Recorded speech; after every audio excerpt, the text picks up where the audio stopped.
Things spiraled fast in Minneapolis when agents tied to Donald Trump's immigration crackdown tried to force their way into the Ecuadorian consulate. That's not just aggressive policing, it's a serious breach of international law. Under the Vienna Convention of 1963, consulates are protected spaces. You don't enter them, you don't raid them, and you definitely don't barge in without permission. None of that permission existed here. What happened instead was this. ICE agents were reportedly sweeping the city, targeting Ecuadorian nationals, attempting to detain and deport them. Some of the people they were after sought refuge inside the Ecuadorian consulate. When federal agents tried to push their way in, consulate staff shut it down immediately, ordering them out and physically preventing entry. That intervention likely stopped a major diplomatic disaster in real time.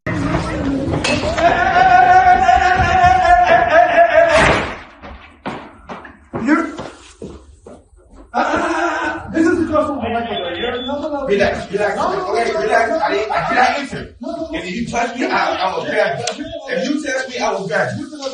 Okay. You can let it. Okay, come touch me. Okay. You can let it. All right, there you go. You can let it. This is the consulate. This is the foreign government. You can let it. I'm going to close the door. Bye. Yeah. Over there. Right? Yeah. Sí, lo estoy firmando. ¿Quiénes quisieron perseguir a las personas acá? Allí pasaron de después. Me tocó hablar con mi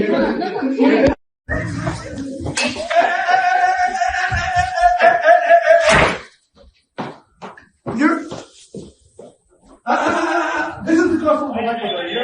Relax. Okay, relax. I cannot enter. And if you touch me, I will. Ecuador didn't take this lightly. The government formally protested the incident, issuing a diplomatic complaint against the United States and warning that such actions cannot happen again. Once more, the U.S. is facing international condemnation for trampling rules that are supposed to be absolute and non-negotiable. What makes this even more alarming is that this all comes despite leadership shakeups within Border Patrol and ICE. New names, same behavior. The tactics haven't changed: warrantless intimidation, aggressive enforcement, and actions that human rights advocates are openly calling crimes against humanity. And Minneapolis isn't the only place where disturbing evidence is surfacing.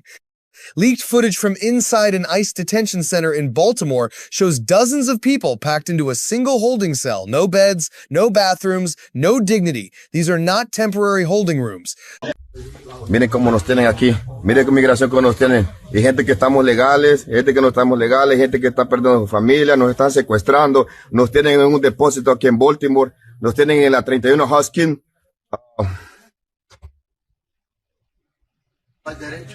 Baltimore. Los golpearon a un señor. Ya no aguantamos, nos tienen aquí con más de 10 días sin bañarnos y aguantando hambre. These are places where people are left to exist in limbo, under conditions that many observers compare to mass detention camps. In Texas, at the Dilley detention facility, lawyers have been blocked from meeting their own clients. Elected officials, senators, and members of Congress have been denied access as well. From outside the walls, people report hearing screams, crying, and pleas for help.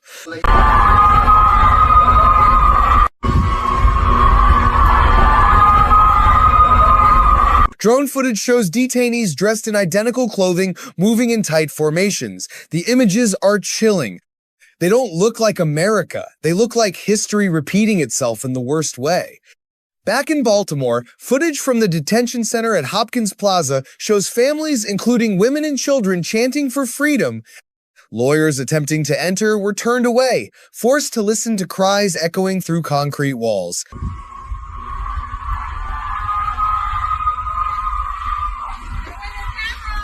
I'm outside. These aren't allegations anymore. They're documented moments. Meanwhile, journalists on the ground in Minneapolis are being treated like combatants.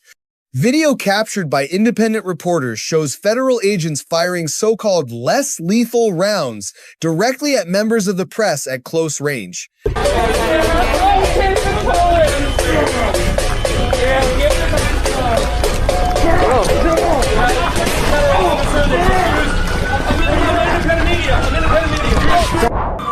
These weapons have blinded people before.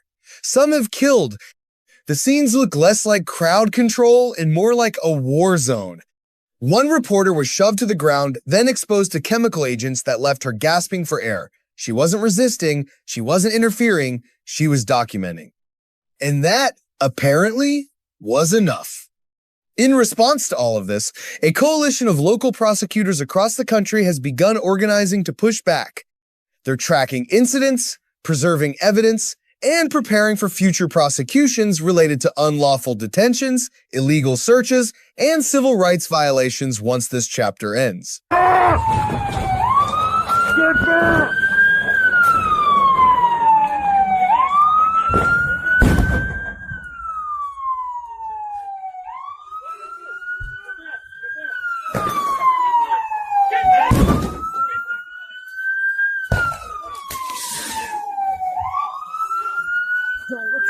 What?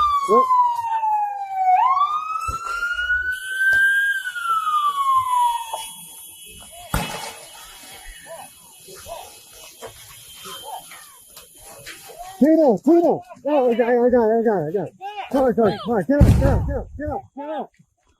up. I'm dead. What the fuck is wrong with you, asshole? Just go. Go. We go. Don't get out. No. I got you.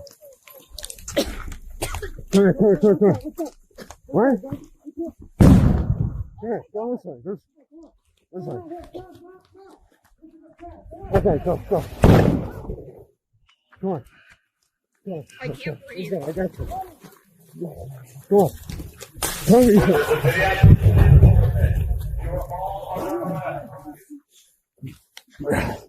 Come on. We have to get out of here. We have to keep going. Come on, we have to keep going. I know. Come here, we're almost safe. Come on. You gotta get over here. You guys call 911 when these people started destroying this hotel? We're press. We just document. So you don't have phones that you We just document. This is why That's it. I would to document. That's all we do. Literally, I would that's nice of you. So walk around the block and go here. Okay. Thank you. All right. Way to be outstanding people. Yep. Yeah.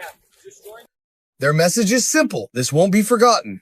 Even during peaceful protests, the behavior from federal agents has been disturbing. Protesters outside a hotel housing ICE personnel were met with obscene gestures from agents inside, taunting, mocking, and even exposing themselves at windows.